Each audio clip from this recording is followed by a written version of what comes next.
Assalamualaikum warahmatullahi wabarakatuh. Innal hamdalillah nahmaduhu wa nasta'inuhu wa nastaghfiruh wa na'udzu billahi min shururi anfusina wa min sayyiati a'malina. Man yahdihillahu fala mudilla lahu wa man yudlil fala hadiya lahu. Asyhadu an la ilaha illallah wahdahu la syarika lah wa asyhadu anna Muhammadan abduhu wa rasuluhu, amma ba'd.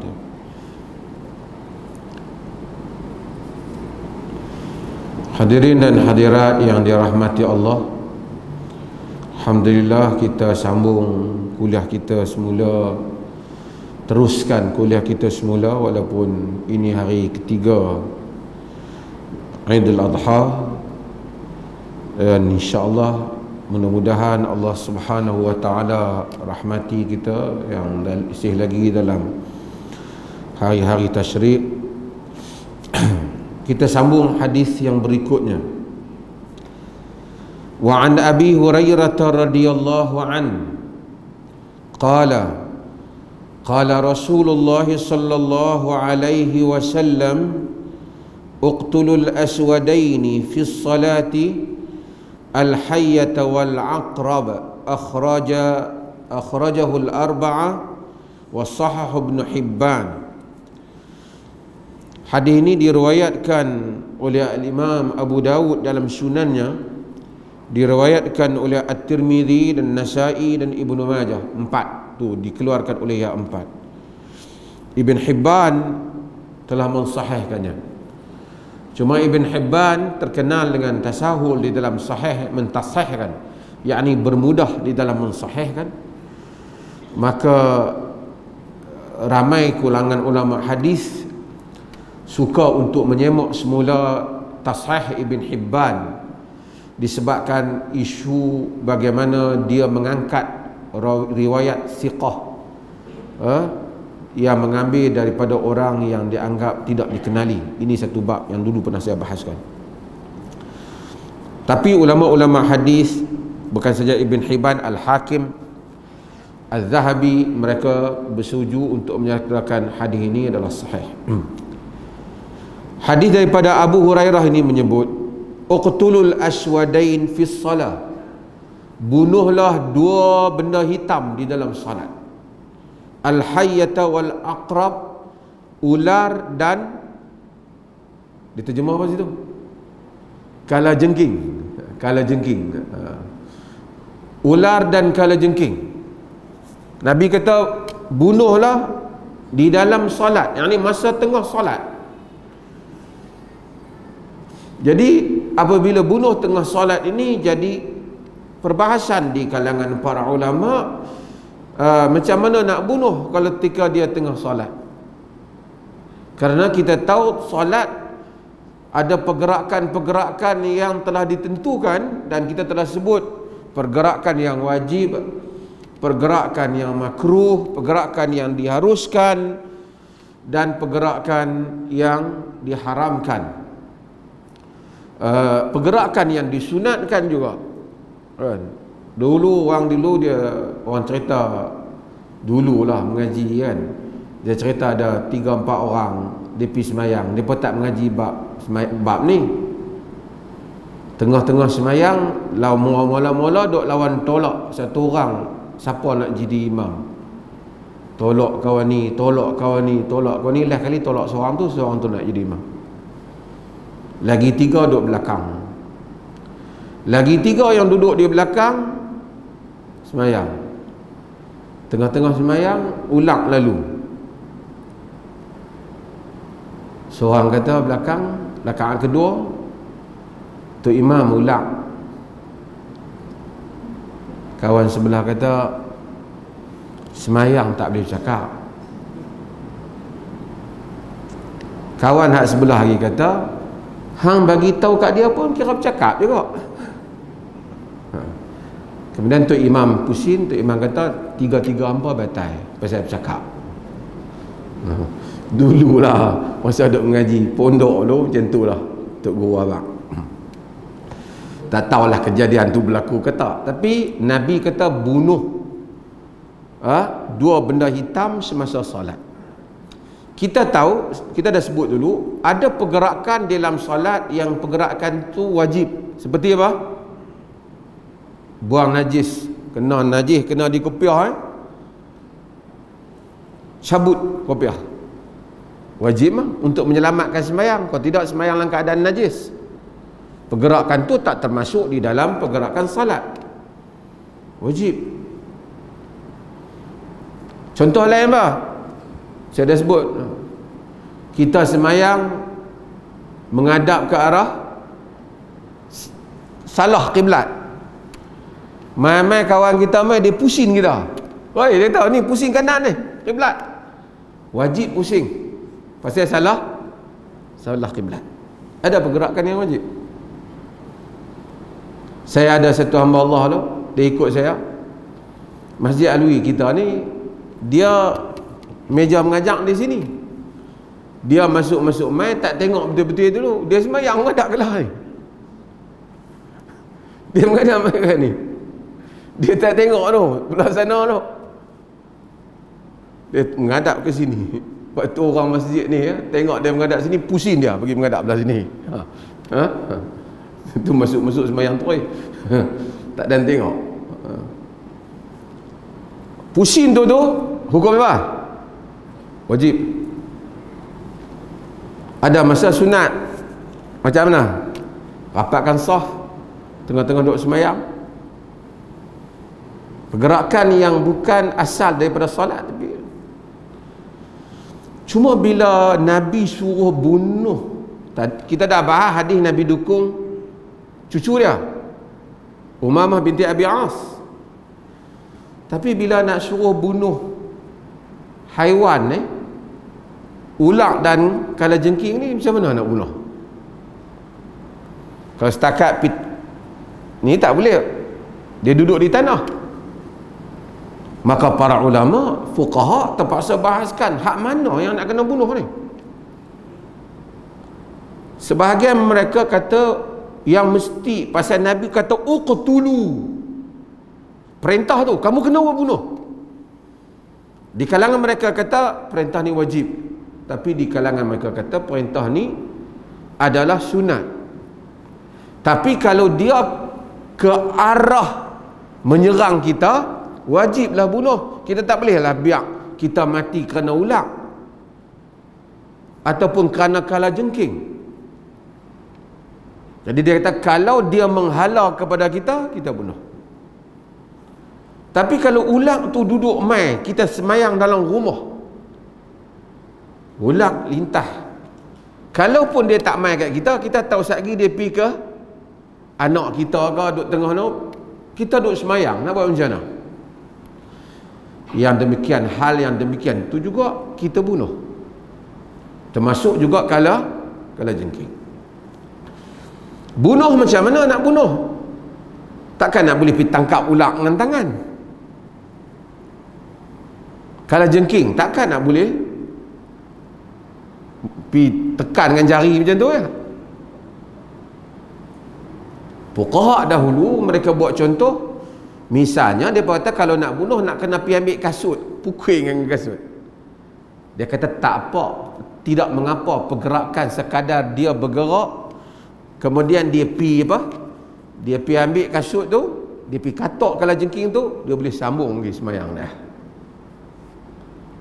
Seperti qaul dan sebahagian dan fuqaha mazhab Malik.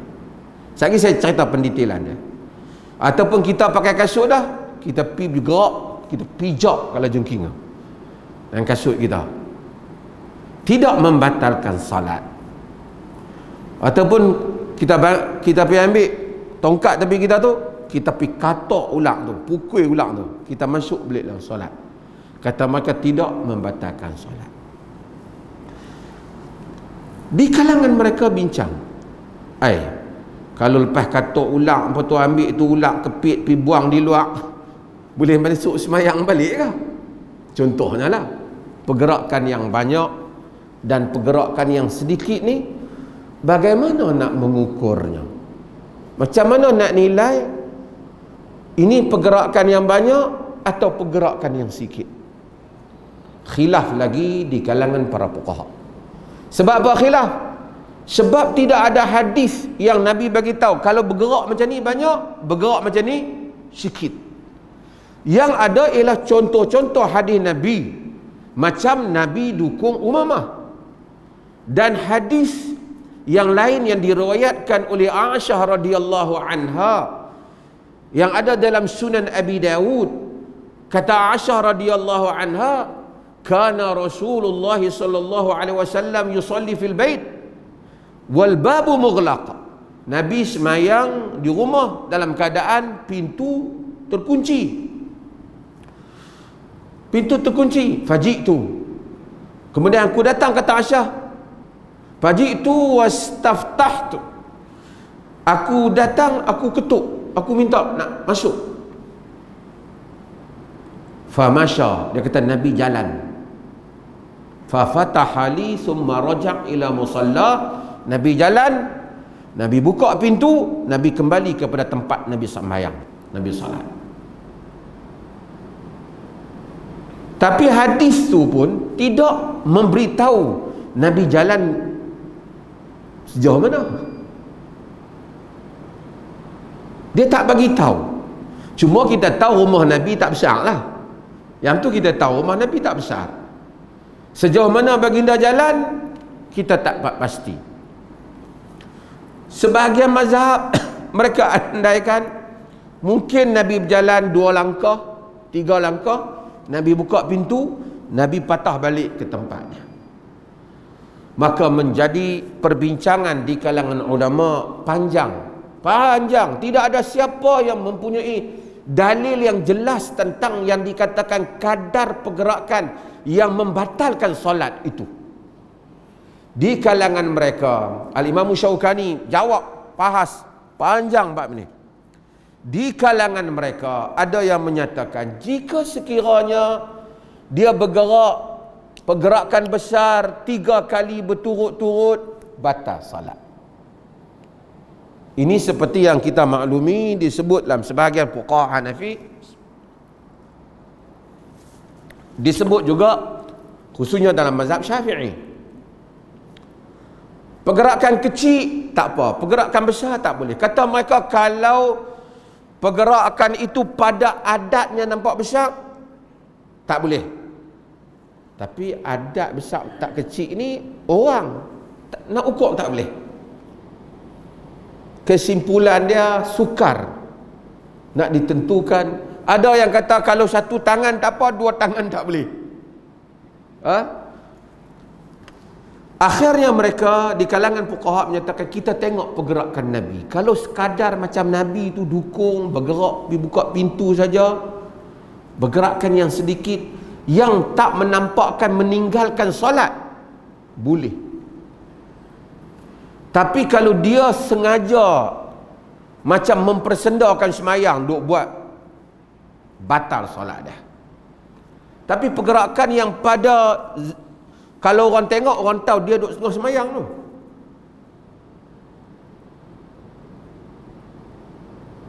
Maka dia masih lagi di dalam solat. Setiap orang dia tahulah. Cuma kalau dia semayang, dia duduk golek-golek badan dia, pergerakan yang tak perlu. Ni saya kata pergerakan yang tak perlu. Pergerakan yang perlu tak ada masalah. Ni ular dan kalajengking ni termasuk dalam pergerakan yang mesti. Pergerakan yang tak perlu ni kadang-kadang ada jam kita ketat semayang, kita perbetul, ada kaitan dengan semayang, kita tak selesa, kepiah kita turun sampai ke mata, kan, ada pasal. Lain daripada itu Abbas, kalau Abbas tu sedikit pergerakan sia-sia, kalau setakat dia duk bergerak, tapi kalau sampai pergerakan tu nampak macam yastahzi, dia mempersendakan solat, batal solatnya. Okey. Kalau sekiranya dia kata ulang tadi. Dia pergi kata ulang tadi. Kata dalam jumhur para ulama kata kalau dia pergi ketuk ulang tadi, kemudian dia balik pada tempat solat, dia sambung. Tapi kalau dia kejang ulang tu, ulang masuk ke dapur pula, kejang pula, panggil bini dia bangkit, dia kena semayang semula. Apa faedah hadis ni? Faedah hadis ni, kita asalnya bila kita semayang, kita haram keluar daripada solat tanpa sebab. Kita tengah-tengah semayang Zuhur, tengok-tengok kawan kita mai rumah, kita berhenti semayang Zuhur, tak boleh lagi semayang lain tanpa sebab, tak boleh, diharamkan. Tapi kalau kita berhenti pasal ulang ni, tak apa, pasal ia satu yang berbahaya. Sebab itu adalah faedah daripada hadis Nabi SAW yang ada di dalam bab ini. Maka dengan itu disunatkan juga untuk kita membunuh binatang yang bahaya ni.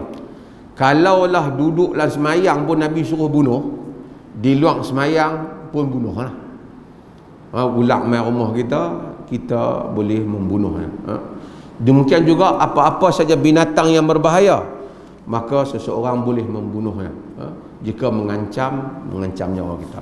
Wallahu taala alam. Kita akan masuk bab baru, tapi oleh kerana lama kita tak ni, saya akan buka sesi ni kepada soalan supaya tuan-tuan boleh tanya soalan.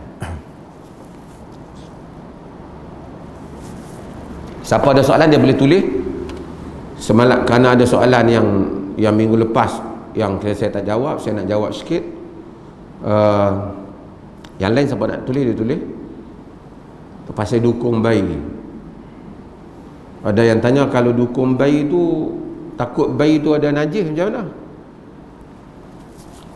Kalau sekiranya bayi tu datang, kita dukung dia, kita rasa macam dia ada najis, tak apa, kerana asalnya dia tak ada najis. Kita hanya andaikan, kita kira dia tak najis. Tapi kalau kita yakin dia bernajis, hendaklah kita tak mendukungnya, meletaknya di tepi. Tapi kalau kita kata kok budak ni kencing bah dia ni, dia tak menjadi hukum menanggung najis, kerana itu hanya andaian. Itu adalah hanya andaian. Wallahu ta'ala. Ada soalan lain?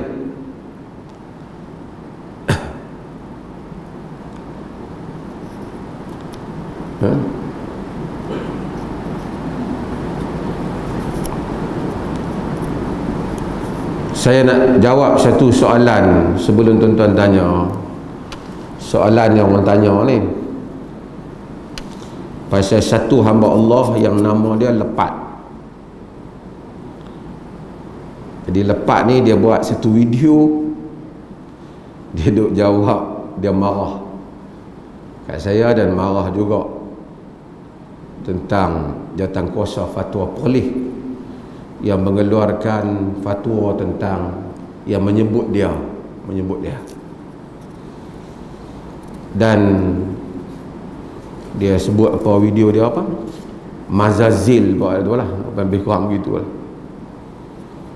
Jadi adalah kawan-kawan dan semua orang hantar bertanya saya macam mana tentang kenyataan Lepat ni. Lepat ni dia panggil, dia claim, kata dia ni ahli ma'rifatullah. Ahli ma'rifatullah. Kemudian dia kata dia telah dihukum tanpa dipanggil. Saya nak bagi penjelasan, Jawatankuasa sebelum kita nak menilai dia tu, kita dah panggil dia, jemput dia. Dia bagi tahu, kata dia tak boleh mai, dan kita ada rakaman suara dia jawab tu, dia tak boleh mai. Adalah sebab-sebab dia kencing manis sekali, dia kena nak jual buku dia macam-macam, duit tak ada dan seumpama. Kita jemput dia, kita kata kita bayar tambang dia supaya dia mai, untuk kita nak dengar jawapan balas dia. Sebab kajian tentang dia tu dah buat, dah siap. Bukan kita terus buat hukum, kita ada ahli yang kaji tentang dia dan bentangkan tentang diri dia tu kepada Jawatankuasa. Kerana dia jadi ramai budak-budak dengar dah. Jadi dia, setelah kita dengar, kita nilai, lama kita bahas, barulah timbul keputusan yang kita buat, yang tuan-tuan boleh tengok dalam keputusan fatwa tu lah. Cuma saya nak sebut ialah pasal dia maki sakalah, dia semua 4 huruf tu naik lah. FUCK dia tu tak lekang daripada zikir dia. Mungkin zikir makrifah apa tak tahulah. Cuma saya nak sebut lah kepada dia, orang yang mengikuti dia, agama ni ada sumber dia. Agama ni tak boleh main syok-syok. Ui, aku rasa nak kenal Tuhan macam ni lah. Dia tak boleh. Nak kenal Tuhan ni, kalau agama ni nak kenal Tuhan pakai fikir sendiri, terus boleh kenal Tuhan. Tuhan tak hantar para rasul untuk memberitahu tentang zat diri dia. Manusia itu memang dibekalkan dalam fitrah dia untuk mengakui kewujudan Allah. Tapi bagaimana sifat Allah? Sifatnya sekama wasafahu nafsahu. Macam mana Allah itu mensifatkan diri dia. Kerana kita tak tahu. Kita tahu dia maha agung, kita tahu dia maha berkuasa, tapi kita tak tahu. Maka sebab itu Allah mengutuskan Rasul. Kalau kita menolak hadis-hadis Rasul, ataupun kita hanya mengandaikan tentang Tuhan ini dengan andaian kita saja, kita tak beza dengan agama-agama yang tak ada wahyu, yang mereka Tuhan mengikut akal mereka. Itu satu hal yang kita kena tahu. Jadi untuk kenal Tuhan, kena ada sumber, kena ada Quran, kena ada sunnah Nabi SAW. Tak boleh syok-syok kita kenal itu. Kalau manusia sampai kepada peringkat betul-betul mengenal Tuhan, saya hanya nak habaq kat dia lah. Kalau betul dia itu ilmu ma'rifatullah, dia dan pengikut dia, manusia dia tak akan maki mencarut 24 jam itu, ataupun mencarut sepanjang-panjang cakap macam tu. Sepanjang dia cakap tu lah dia mencarut lah dalam video tu. Dia cakap walaupun ada argument dia duduk ulang carutan dia tu. Ini semua adalah tanda apa? Ini adalah tanda jiwa yang resah.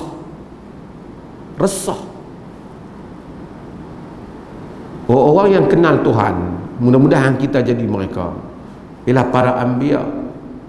Sebab itu bila kita baca surah Yusuf, kita akan tengok macam mana Nabi Yaqub menghadapi satu cabaran yang hebat. Apa yang anak-anak dia cerita, apa yang dia hadapi. Fasabrun jamil, dia sabar dengan sabar yang cantik. Apa dia kata? Wallahu musta'anu ala ma tasifun. Allah ialah yang menolong aku di atas apa yang kamu sifatkan aku. Itu juga yang disebut oleh Aisyah radhiyallahu anha. Itu tanda ma'rifatullah, mengenal Allah. Tapi kalau apabila ada ujian, Allah mencarut, pengikut dia hak kat bawah tu, oh hebat. Ilmu ma'rifatullah apa tu?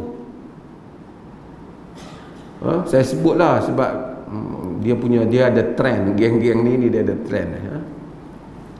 Dia suka teori. Belajar agama tak ada sumber ni memang orang seronok, senang, boleh khayalkan apa saja. Sebab tu orang Islam disuruh solat, disuruh ikut Nabi. Bila solat ikut Nabi, kenal Tuhan. Kalau tidak, tak kenal Tuhan. Nak teori dengan bahasa Melayu saja, apa makna tu di atas teori dia, akhirnya dia jadi syok, bukan dia kenal Tuhan. Reaksi itu sendiri menunjukkan bukan kepada ahli ma'rifatillah. Ali bin Abi Talib kata apa? Dia kata Rasulullah sallallahu alaihi wasallam kana idza iftataha as-salata Nabi tu apabila buka semayang, apa dia kata? Tuan-tuan baca mana? Wajjahtu wajhiya lilladzi fataras samawati wal ard hanifa wama ana minal musyrikin inna salati wa nusuki wa mahyaya wa mamati lillahi rabbil alamin la syarika lahu wa bidzalika umirtu wa ana awwalul muslimin atau wa ana minal muslimin. Kata Imam Syafi'i dalam Maklum, wa ana awwalul muslimin wa aktsaruhum, kebanyakan kata wa ana awwalul muslimin. Dalam riwayat juga wa ana minal muslimin, dua-dua ada. Boleh dua-dua baca. Kemudian Nabi kata apa? Allah sambung dalam hadis yang sama. Hadis riwayat Muslim, riwayat Imam Ahmad, riwayat ashab hadis. Dalam iftitah tu apa lagi? Dia Nabi tak henti kat itu, Nabi sambung. Allahumma antal maliku la ilaha illa anta. Anta rabbi wa ana abduk. Ya, lagi saya akan terjemah. Anta rabbi wa ana abduk. Zalamtu nafsi wa i'taraftu bi dhanbi. Faghfir dhunubi jami'an. Faghfir li dhunubi jami'an. Innahu la yaghfiru dhunuba illa anta. Allahumma hdini li ahsanil akhlaq la yahdini li ahsaniha illa anta wasrif anni sayyi'aha la yasrifu anni sayyi'aha illa anta labbaika wa sa'daik wal khairu kulluhu bi yadayk wasyarru laysa ilayk tabarakta wa ta'alaik astaghfiruka wa atubu ilaik. Apa Nabi baca? Ini ma'rifatullah. Wajjahtu wajhiya lilladzi fataras samawati wal ard. Aku hadapkan wajahku kepada Dia, kepada yang mencipta langit dan bumi. Hanifa, cenderung kepada agama tauhid. Wa ma ana minal musyrikin. Aku bukan orang yang musyrik. Inna salati wa nusuki wa mahyaya wa mamati lillahi rabbil alamin. Sungguhnya salatku, ibadatku, hidup dan matiku untuk Tuhan semesta alam. Itu ma'rifatullah. Kalau tak salat, tak menunaikan zakat, tak menunaikan ibadat haji, tak percaya kepada semua hukum Islam, di mana ma'rifatullah?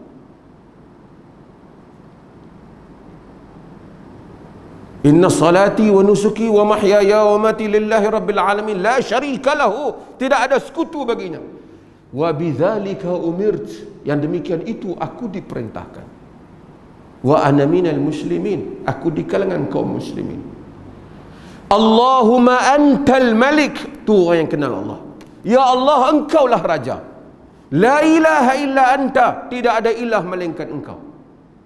Anta rabbi wa ana abduk, engkaulah Tuhanku dan akulah hambamu. Zalamtu nafsi, aku telah menzalimkan diriku. Amazing. Ahli-ahli yang mengenal Allah apabila melafazkan ayat ungkapan yang dia amazing. Zalamtu nafsi wa'taraftu bi dhunubi. Zalamtu nafsi wa'taraftu bi dhanbi. Aku telah menzalimkan diriku dan aku mengiktiraf, mengakui dosaku. Faghfir li dhunubi jami'an. Tolonglah ampunkan dosaku keseluruhannya. Fa innahu la yaghfiru dzunuba illa anta. Karena tidak ada yang dapat mengampunkan dosa melainkan Engkau. Allahumma hdini li ahsanil akhlaq. Ya Allah, tolong tunjukkan aku kepada akhlak yang baik. La yahdini li ahsaniha illa anta. Tak dapatlah menunjukkan aku kepada akhlak yang baik melainkan Engkau. Betul tuan-tuan? Macam mana kita pedua perangai kita pengendalian, tak boleh. Kita ni ada perangai sendiri. Tuhan saja yang boleh. Wasrif anni sayyaha, palingkan aku dari keburukannya. La yasrifu anni an sayyaha illa anta. Tidak ada yang dapat mengalihkan aku daripada keburukannya melainkan Engkau. Labbaika wa sa'daik, aku melambaimu wahai Tuhan. Wa khairu kullu fi yadaik, semua kebaikan itu di tanganmu. Tabarakta wa ta'ala, maha suci Engkau, maha berkat Engkau, maha tinggi Engkau. Astaghfiruka wa atubu. Lalu sebagai ana minka wa ilaik, aku daripadamu dan kepadamu. Astaghfiruka wa atubu ilaik. Aku beristighfar dan memohon keampunan padamu. Salat. Tapi kalau ma'rifatullah pakai duduk sambil minum teh, lepas tu duduk maki, mengenal maksud tu, mengenal maksud ni, lepas tu mencarut, tidak mencapai apa-apa maksud ma'rifatullah. Untuk pengikut dia yang ikut tu, cubalah fikir, adakah itu maksud mengenal Tuhan? Kalau mengenal Tuhan, mesti orang tu balik kepada Tuhan. Apa yang berlaku padanya ialah kehendak Tuhan. Kalau ahli sufi dia kata apa? Baqa, kekal pada makam. Ini adalah satu hal yang perlu untuk kita faham bersama. Ada soalan lain tuan-tuan?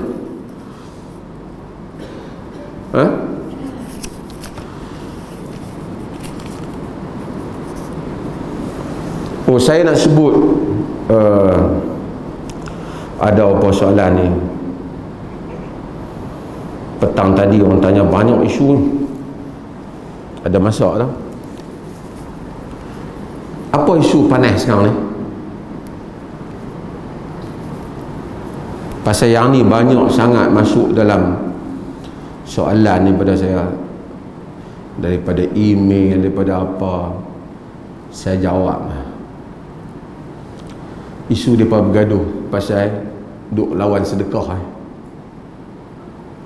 Bukan tak padan dengan berperang di Malaysia ni, sampai pergi perang di mana? Di Gaza. Kalau Palestin tu berperang dengan Israel di Gaza, orang Malaysia berperang tentang isu-isu menderma di Gaza. Saya nak sebut sikit lah pasal tidak, dia kata pasal apa tak ulas. Pasal ni ada kawan-kawan kita yang rakam ni, saya jawablah soalan ni. Pertama, saya tak mau sentuh lah individu-individu tu. Ustaz Ebit Liu ke apa. Ebit Liu saya kenal dia kerana dia pernah datang rumah saya dan jumpa saya. Kemudian dia pula orang terkenal di medsos ni. Saya baca, saya tengok perkembangan dia. Ustaz Nadir tu pun saya tak kenal, pernah jumpa dia, tak ingat aku dia jumpa, tapi saya pernah ada live dengan dia. Yang tu saya kenal dan saya baca sikit tentang dia. Hak seorang lagi apa nama artis apa ni, saya tak kenal. Saya tak tahu dia artis apa, mungkin saya tak dengar lagu Melayu ke, dengar lagu orang putih kan, saya tak tahulah kan. Lagu Arab kan, tapi saya tak tahu, tak apa. Depa bukan tajuk kita. Kita letak sebelah semua depa ni. Yang ni kita tak usah kira lah siapa. Saya tak mau ulas, tapi saya nak ulas tentang kita semua. Pasal kita duduk di Malaysia ni, kita semua. Tuan-tuan, kita ni, media sosial ni satu fitnah yang besar dalam agama kita. Kadang-kala kalau salah cara media sosial ni. Dulu orang bertarung nak merebut wilayah, kan, bertarung nak merebut kawasan. Sekarang orang bertarung nak merebut pengaruh di dalam media sosial. Kerana pengaruh dalam media sosial ini sangat ajaib. Dulu hanya pengaruh di kalangan rakyat yang mungkin boleh dibuat di kalangan orang politik dengan kempen turun ke rumah. Sekarang kalau kita bagus di media sosial, netizen banyak sokong kita, kita boleh hentam, kita boleh gugat hatta kerajaan. Itu dia punya nampaknya lah, tapi belum tentu lagi. Bila pilihan raya lain cerita lah, tapi macam tu lah kelihatan dia. Lalu orang politik, orang agama, sukarelawan, semua mereka ingin supaya mereka ada kedudukan yang besar pengaruhnya di dalam media sosial. Dan dia boleh pergi pada negatif dan positif. Kerana bila ramai orang minat kita dalam media sosial, ramai orang juga akan sokong kita. Ramai kalau nak kita ustaz, ramai orang suka kat kita, followers kita ramai, kita akan naik dalam masyarakat. Mungkin orang pun akan bagi macam-macam kat kita. Kalau kita buat NGO, kalau kita collect derma, ramai orang akan derma kat kita. Ini berlaku pada semua orang. Pengaruh berjuang untuk merebut populariti di dalam hal yang dulu kita ulama-ulama dulu depa tulis bab babus syuhrah, bab cintakan kemasyhuran, tapi depa pun tak terbayang sedahsyat zaman yang sedang kita lalui ni. Orang boleh nampak macam begitu beragama, tetapi sebenarnya tidak beragama pada sisi Tuhan, na'udzubillah. Tapi hanya semata-mata kerana merebut pengaruh dalam media sosial. Boleh berlaku pada diri kita. Saya boleh kena, tuan-tuan juga boleh kena, siapa-siapa pun boleh kena. Dalam mengharungi pengaruh dalam media sosial. Ini dulu. Lalu kita pergi ke benda yang lebih spesifik, berhubung dengan derma ni. Pasal kita diperoleh pada kita aktiviti kita macam-macam. Di media sosial kita tengok ramai orang, kalau boleh ramai dia nak uploadkan aktiviti dah di media sosial. Kalau aktiviti ceramah padalah di media sosial, kalau tidak dia nak bagi siapa dengar. Ceramah nak bagi orang dengar. Kalau boleh dia derma kerusi pun masuk media sosial. Derma ikhlas saya masuk. Nak tengok berapa likes. Orang politik, aktivis masyarakat, NGO, semua pergi ke arah itu. Sebahagiannya dengan tujuan yang betul, sebahagiannya dengan tujuan yang salah. Hatta apa tuan-tuan? Ada orang buat semayang tahajud, ambil media sosial. Sedang tahajud, tengah menangis tu. Padahal para ulama salaf dulu sembahyang tahajud, kalau boleh kat isteri dia pun tak mau beritahu. Ni buat live sembahyang tahajud seluruh negara. Bukan seluruh negara, semua Facebook boleh tengok.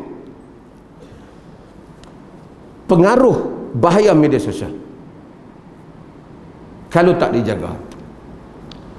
Kenapa kita kata bahaya? Okey, kita ambil pada konsep masalah sedekah sebelum nak pergi perlombaan. Sedekah ni tuan-tuan, patut kita umum pada orang ke tak? Quran sebut dua-dua. In tubdus sadaqati fa ni'imma. Jika sekiranya kamu menzahirkan sedekah kamu, itu tidak mengapa, itu baik. If you disclose your sadaqah, it is well, okay. Wa in tukhfuha wa tu'tuha al-fuqara'a fahuwa khairul lakum. Jika sekiranya kamu menyembunyikannya dan kamu memberikan sedekah kamu kepada fuqara, fahuwa khairul lakum, itu lebih baik untuk kamu. Surah Al-Baqarah. Wa yukaffiru ankum min sayyiatikum, dia akan mengampunkan sebahagian daripada dosa kamu. If you conceal them and give them to the poor, kalau kamu sembunyikan sedekah dan beri pada fakir miskin, it is better for you, itu lebih baik untuk kamu.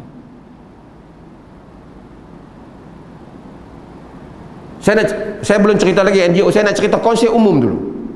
Itu lebih baik untuk kamu. Allah kata yukaffiru ankum min sayyiatikum, dia mengampunkan dosa sebahagian daripada dosa kamu. Wallahu bima ta'maluna khabir. Tuhan tahu apa yang kamu buat. Para ulama tafsir dia kata, kalau sekiranya kita menzahirkan sedekah dengan niat lillahi ta'ala. Kerana tadi inna salati wa nusuki wa mahyaya wa mati lillahi rabbil alamin. Wa ma umirtu, aku tidak diperintahkan melainkan untuk menyembah Allah mukhlisina lahuddin, ikhlas padanya agama. Okey. Dia kata kalau kita zahirkan sedekah dengan tujuan supaya orang lain dapat tiru kita, it's okay. Allah kata baik. Tapi kalau kamu sembunyikan, ia lebih baik untuk kamu. Cumanya risiko apabila kita menzahirkan sedekah. Risikonya apa? Risikonya nanti timbul tidak ikhlas. Abu Hurairah dalam Sahih Muslim meriwayatkan hadis Nabi SAW tentang 3 orang yang Allah di akhirat kelak semua buat amalan agama, syahid, baca Quran, ahli sedekah. Wa rajulun wassa'allahu alaihi, satu orang lelaki yang Allah luahkan rezeki dia. Wa a'tahu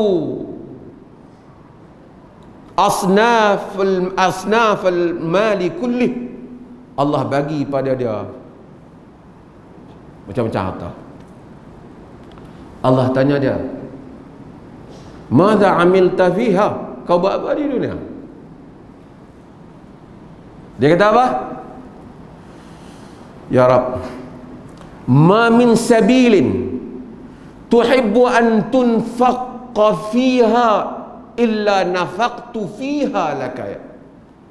Wahai Tuhan, aku tidak tinggal satu ruang pun yang engkau suka untuk aku berinfak, memberi kepadanya, berbelanja padanya, melainkan aku belanjakan keranamu, wahai Tuhan.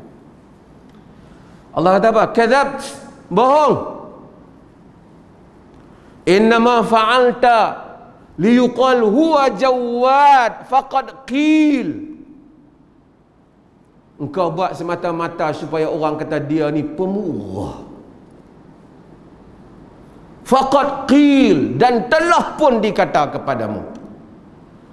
Fa umira bihi fasuhiba ala wajhi fa ulqiya fin nar. Allah perintahkan dia disentap dari wajahnya dan dicampakkan ia ke dalam neraka. Jaga ni kita ni. Semua kita ada handphone ni. Dengan ikhlas saya menderma kepada makcik di sebelah rumah saya. Kalau tujuan kita supaya orang kampung tu pakat derma, insya-Allah. Tapi kalau tujuan kita supaya orang like, pemurah dia ni, itu hadis dia.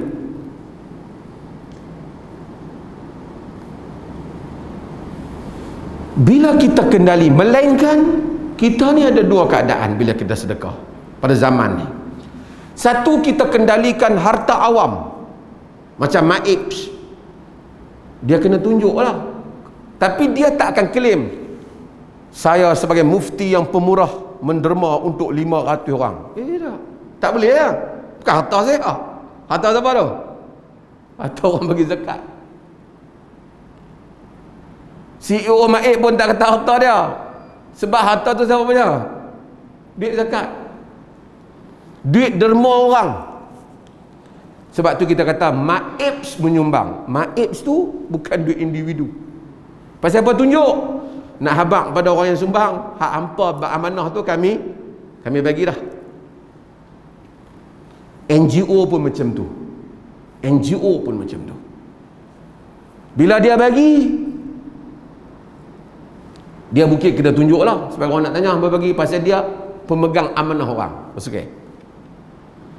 Tapi kalau kita derma individu, harta saya, ada 2 keadaan. Kalau kita tunjuk-tunjuk kat orang supaya orang semua tiru macam kita buat, mudah-mudahan kita termasuk bahagian ayat pertama tadi lah. Tapi kalau kita tunjuk-tunjuk kat orang supaya orang semua kata kita pemurah, ini harta saya, ini apa? 2,000 dari Haji Bakhil. Haji Bakhil dalam Piramli kan. Cikgu murni kena minta baru bagi. Kalau cikgu-cikgu lain balik saja dapat RM1 je lah. Kan? Kalau harta kita supaya orang puji kita dengan harta kita, dalam kategori hadis tadi. Kategori hadis tadi. Sebab tu kita semua ni pakai ada media sosial ni, kita hati-hatilah, saya sendirilah, tuan-tuan juga, supaya kita tak mensia-siakan amalan kita disebabkan nak menunjuk ke orang di media ni, inilah derma kita. Sehingga manusia ni berlumba-lumba untuk ni, dia akan boleh tanya, ni duk ceramah banyak ni, kenapa tak pergi bagi sedekah ke orang? Kita tanya, dia mana hantar aku tak bagi? Tak nampak upload pun. Dia punya fikir. Kalau orang tu tak ada gambar dia pergi bagi sedekah, dia tu bukan orang yang bersedekah.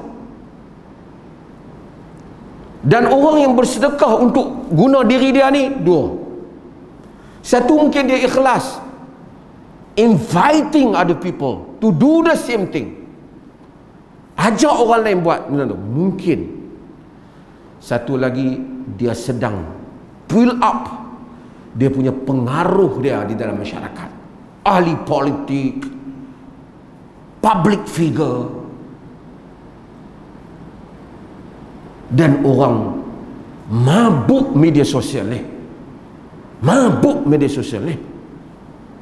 Jadi dia menghukum tanda orang tu bagus kerana derma dia telah dizahirkan di dalam medsos.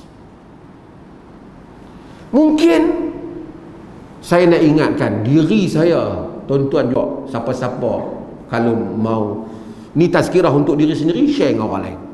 Macam ni tuan-tuan. Benda macam ni hak orang puji dalam medsos ni tidak lasting, saya nak beritahu. Dia fenomena yang bermusim. Setahun, 2 tahun orang syok-syok, then habis. Habis dengan cerita, na'udzubillah, habis juga dengan pahala. Pasal nak menunjuk ke orang. Wal baqiyatus salihat khairun 'inda rabbika. Dan yang kekal daripada amalan soleh lebih baik di sisi Tuhan. Tapi ilmu ulama, ilmu yang diberkati, al-baqa'u lil aslah, akhirnya yang kekal kepada yang saleh. Ulama An-Nawawi, kitab dia, Ibn Hajar Al-Asqalani, Ibn Taymiyah, walaupun masuk dalam penjara, Imam Ahmad disebat oleh pemerintah zaman dia, Al-Bukhari tak boleh mengajak, tak dibenarkan, dihalau keluar daripada Naisabur, tak boleh mengajak di Bukhara. Kita baca hadis rawahul Bukhari. Allah mengangkat sesiapa yang dia kehendaki dan menenggelamkan sesiapa yang dia kehendaki. Siapa yang telah membetulkan niatnya dengan Tuhannya, mudah-mudahan Allah tu memberi. Sebab itu sebanyak-banyak doa kita, tuan-tuan, doa, ya Allah bagi pada aku ikhlas, ya Allah bagi aku ikhlas, tawaffani muslima wa alhiqni bisalihin. Macam mana Nabi Yusuf? Nabi Yusuf duduk pada maqam yang paling hebat sekali, jadi raja di Mesir. Daripada orang yang duduk di dalam bawahan masuk penjara, yang dijual masuk penjara, hamba di rumah orang yang bekerja. Nabi Yusuf alaihi salam jadi raja. Tapi akhirnya doa Nabi Yusuf pada Fatirus samawati wal ard, anta wali fid dunya wal akhirah, penghias langit dan bumi, engkaulah perlindungku dunia dan akhirat. Tawaffani muslima wa alhiqni bisalihin, matikalah aku sebagai orang muslim dan masukkanlah aku di kalangan orang-orang yang saleh. Inilah doa Nabi Yusuf alaihissalam setelah mencapai kemuncak satu orang manusia, jadi raja, lelaki yang paling kacak, anak Nabi, Tok Wan pun Nabi, semua keluarga dia keluarga mulia.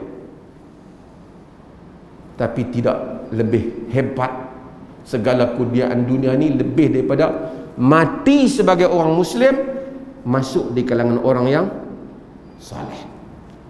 Kita mungkin tak boleh jadi raja, Kita mungkin tak boleh jadi menteri, perdana menteri, influencer di Facebook, di medsos.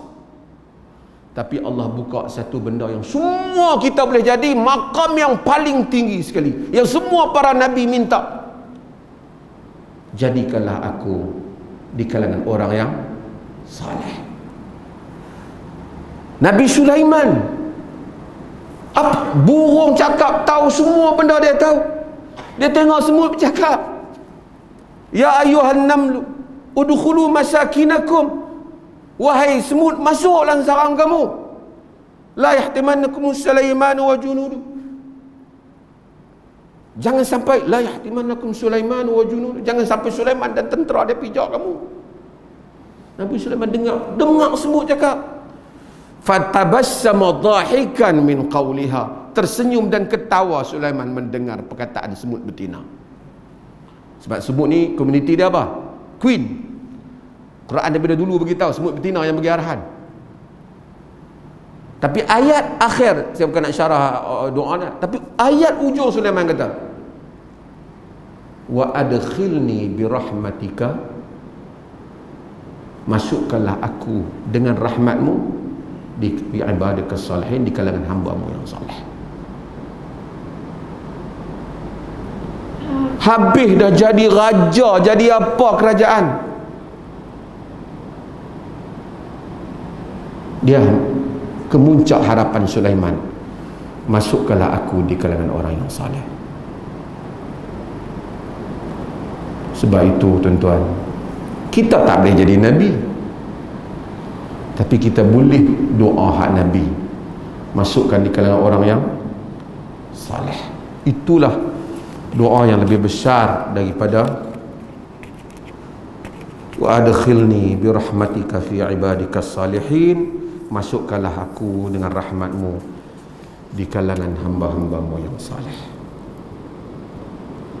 Mudah-mudahan Allah Subhanahu wa taala masukkan kita di kalangan hamba-hamba yang saleh, insya-Allah.